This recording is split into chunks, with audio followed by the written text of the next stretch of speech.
Today, I'm going to introduce two really special guests for what I hope will be a fascinating conversation from Loop, a really innovative new retail and effectively recycling concept, and also from Iceland Foods. You will know them by name. They're a household name, of course, but their managing director, Richard Walker, will join us for this net zero session. And of course, Blandine Surry, the general manager from Loop in Europe. Now, welcome back, Blandine. By the way, Richard, even by your own standards, Loop are doing something pretty innovative. Would you agree? Absolutely. Sounds amazing. Yeah. Have you got a piece, dare I ask, have you got a piece of advice for Blandine and the team as they go into this next chapter? No, I think she obviously knows her business much better than I do. So, she's doing good things. No, well, that is good to hear. Now, let me ask you a question. There is a tendency to focus on your own organization when you're trying to grow something, especially, I suppose, at a startup stage, Blandine. How do you engage with other leaders, other peers across business to make these changes? Have you learned anything so far on the how? Yes, I come from the very large organization, so I know very well, and I think Richard touched on it, that you have to really take people on the journey with you. And it often starts with early adopters, which could be, in fact, anywhere in the organization. They could be the very young, passionate people. They could be the more senior who want to leave a legacy and want to lead by example.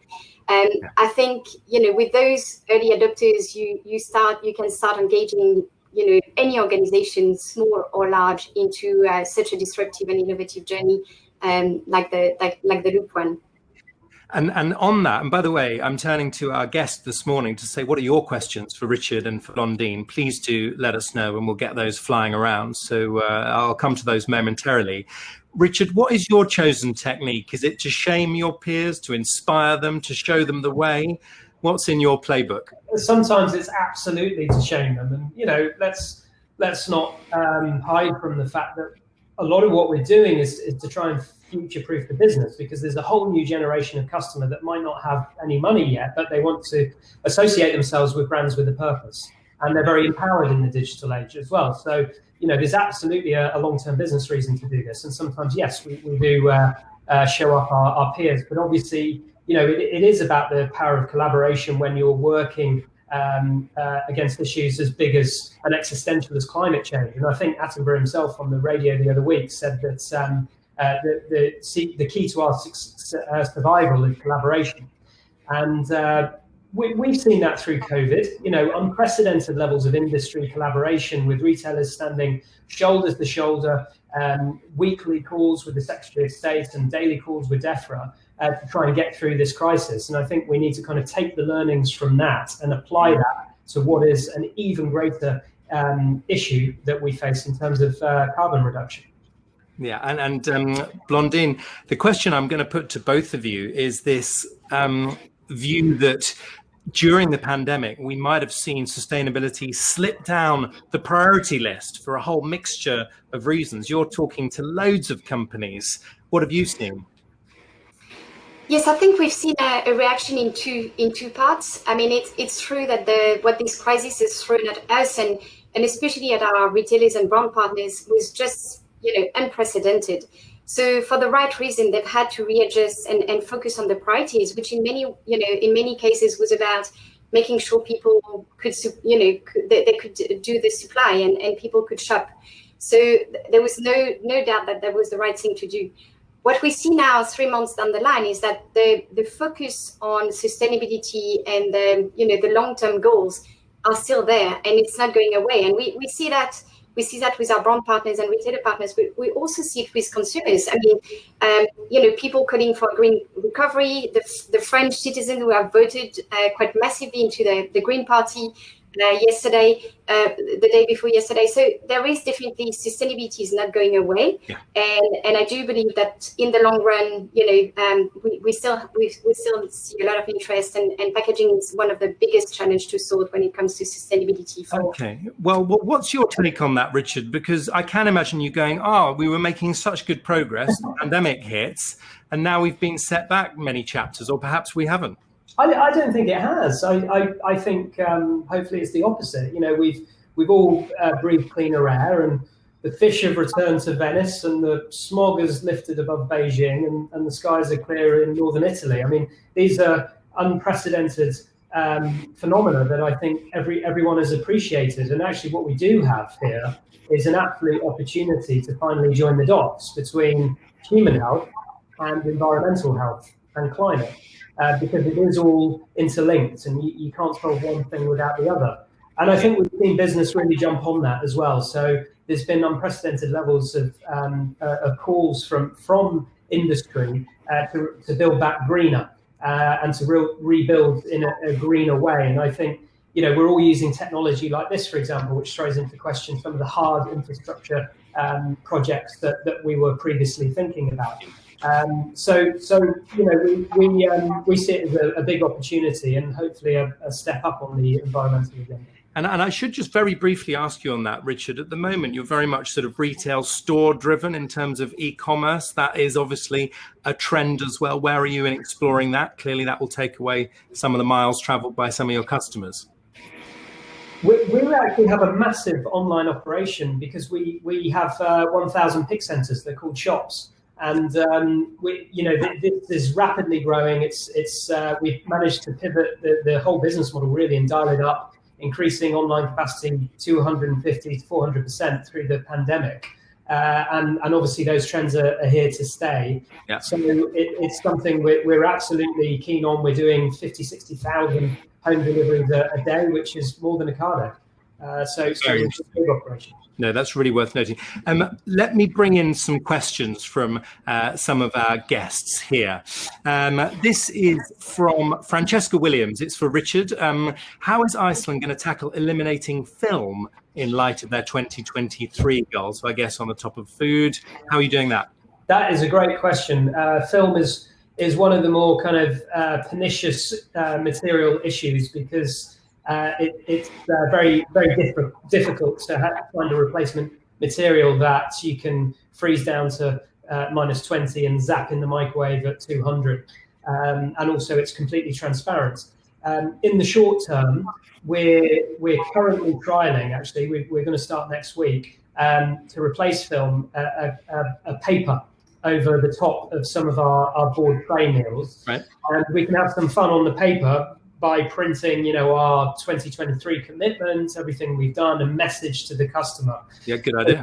But of course, it's not transparent. And some customers, for some products, do really want to see and shop with their eyes. And therefore, there's all sorts of technology out there. I went to the forest deep in Finland, where a company called Stora Enso were developing transparent paper at the moment, which is entirely transparent. So maybe down the line we can start adopting technologies like that. All right. Well, thank you, Richard. Now I'm going to ask us both to go sort of slightly more, or all to go slightly more sort of quick fire, because I've got lots of questions I want to get through. Here's one for you, Blandine. How many, this may be classified, but how many SKUs are Loop selling at the moment, and what is their target versus the size of a normal supermarket product range? And she continues, this is Alison Rupke. Do you see us being able to buy all our groceries in non-disposable packaging through Loop eventually? So lots of questions there, but tell us what you think. Yes, it's a very good question, in fact, because consumers do want that element of choice when they do their shopping. So today we are launching actually, so it depends market by market, but if we take the UK, we will be launching with an assortment of about 40 to 50 actual SKUs, branded SKUs, and on top of that we'll have about more than 100 own label products. So altogether, let's make it 150 ish SKUs for the launch. Our aim is to go very rapidly towards 200 branded SKUs, and here we are really aiming to have the best sellers by category, so that consumers can find their favorites in the Loop assortment.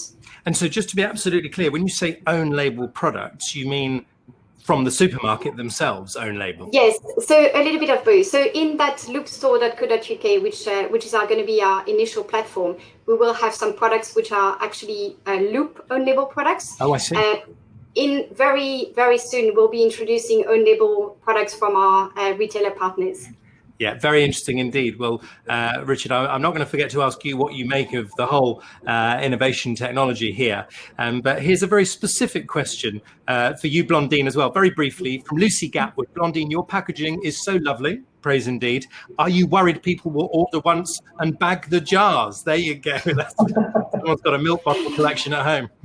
Yes, well, at some point you don't want really a collection of jars in your own environment because space is limited. No, but joke aside, this is a very good question. The reason why we have a deposit attached to every single packaging is actually to incentivize people to bring it back. So if you buy a product for like £1, you will have 50p of deposit or something like that. And that deposit is really that money that you want to get back. Yeah. To get it back, you have to give back your empties. It's as simple as that. Oh, I see. So far, we've seen very good return rates because of that deposit system. Very clever. I like it. Okay. Richard, here's one for you from Susan Given. God, we got some absolute rock stars in the audience. It's fantastic. Suzanne asks, how does Iceland support local sourcing of produce, local farmers? Is the COVID-19 sentiment to support local businesses an opportunity to switch to locally sourced products? Good question. Yeah, I think we'd always source locally if we can, and we do. You know, well over half of our products are sourced within the UK. We have, because we're a small business and we've been dealing with many of our suppliers for decades now. We do have a fairly short supply chain. So, for example, on our meat, you know, we've been dealing with kind of North Welsh farmers in the same area for a long time. But I do think it's an opportunity. And so we look at different technology. For example, vertical farming for me was always just make-believe high-tech science. But actually, I learned yesterday that we're going to be bringing in a salad range, which is actually grown, you know, under LED lights in vertical farms using renewable power. So we need to be looking at all these trends for sure. Now, on that point about trends, we all know, what's the latest on the amount of plastic that gets recycled anyway? Is it 30% or have I got that wrong? Globally, I think it's 9%. Yeah, I mean 9% globally, and then So in that case, if that's all that ever gets recycled in the first place, Richard, perhaps reusable containers are the way forward. Yeah, I think they are, but I think it's demographically dependent and also retailer dependent. So as I referenced, you know, some of our customers very much struggle to make ends meet, and they cannot afford simply to pay more for products. But also our stores at 5,000 square foot on average are very intense, and therefore we don't have any space for over-the-counter serving or kind of reusable display formats because our stocking densities in the stores are so tight.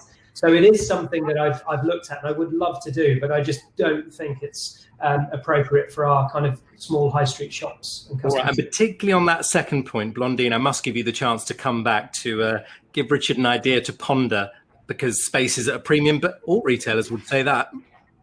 Yes, and I think, you know, we can take this offline, Richard. I think there are many ways around those challenges. We are, in France, we are actually developing some, you know, corners that are basically in urban shops, so very small surfaces, and we're still able to bring visibility of the Loop reuse platform in that context. So we will work with every retailer to adjust to their constraints, which could be space, which could be, you know, what shopper profile they have, to adjust the assortment and the different solution to them. Yeah. So I would say there is a solution for every retailer out there. All right, you're on. Let's talk on offline, definitely. Oh, very good. I'm looking forward to the Net Zero for Good Commission in the mix here. Here we go. I've got a couple of questions which take you slightly outside the day job, as you would expect on the Net Zero sessions. Ben Keane, co-founder of Rebel Book Club, asks, in fact, this is exactly in your sweet spot, will factory farmed meat follow tobacco as something that will be seen as unhealthy for people and planet? And if so, when? Richard, I'll come straight to you on that. Maybe one day, yeah. I mean, we do have to kind of readdress our entire food system, and we do need systemic change. So whilst we've been very good as a business at being a corporate activist and picking specific issues, we actually need to now look at the whole industrial agricultural system and make it more diverse and flexible and lower carbon and restore nature as well. Yeah, really important. And then a much broader question for you, Blandine. Given that yesterday's travel companies reported a 50% surge in holiday bookings, this is from Linda Aspey, absolute phenomenal coach, and many other things, entrepreneur. 50% surge in holiday bookings from the UK involving air travel. Is it actually realistic to think that people really don't want to go back to normal? Maybe they like hearing about the dolphins in Venice and the clean air, but the reality is that they're booking in droves. So it's going to be like waking up from a lovely dream and we're back to normal. What do you think of that? Well, I think there is a little bit of cynicism here, which is, attached to the reality that, consumers are only prepared to do minor changes, I would say. And this is why I think we want to meet them where they are. So when we build Loop, we build something that is as convenient and as, affordable, as close as possible to this disposable experience that they've enjoyed for many, many years. And that's what we mean. I don't think we can expect actually anyone, even the most environmentally minded people, to completely step change the way they live. I think this is really for a minority. We want to appeal to the majority here. Yeah, we got questions absolutely flying in here.